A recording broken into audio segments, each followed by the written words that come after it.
బాగా చెప్పారు. చాలా బాగా ఉంది. ఇదండి ఈరోజు డేట్ ఏంటి?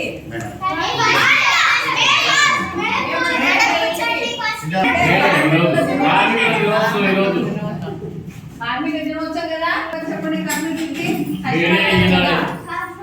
ఈరోజు మేడే కదా, మరి మేడే మనందరి కోసం ఫ్యాక్టరీస్ లో కార్మిక దినోత్సవానికి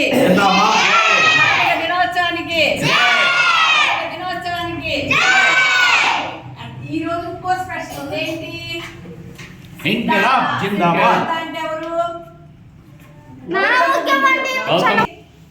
జై గౌతమ బుద్ధ. జై గౌతమ బుద్ధ. బుద్ధం శరణం గచ్ఛామి. బుద్ధం శరణం గచ్ఛామి. బుద్ధం శరణం గచ్ఛామి. సంఘం శరణం గచ్ఛామి. శరణం గచ్ఛామి. బుద్ధం శరణం గచ్ఛామి. ధర్మం శరణం గచ్ఛామి. ధర్మం శరణం గచ్ఛామి. ఏమన్నాడు? ధర్మబద్ధంగా నడుచుకోండి అన్నాడు. అవునా? ధర్మం అంటే కరెక్ట్ గా మనం అన్ని ధర్మబద్ధంగా వెళ్ళాలి. ధర్మానికి విరుద్ధంగా మన నడవడిక ఉండకూడదు. కరెక్ట్ గా ఉండాలి. ఓకేనా గర్ల్స్? బాయ్స్ ఫ్యాన్ వేసుకోండి.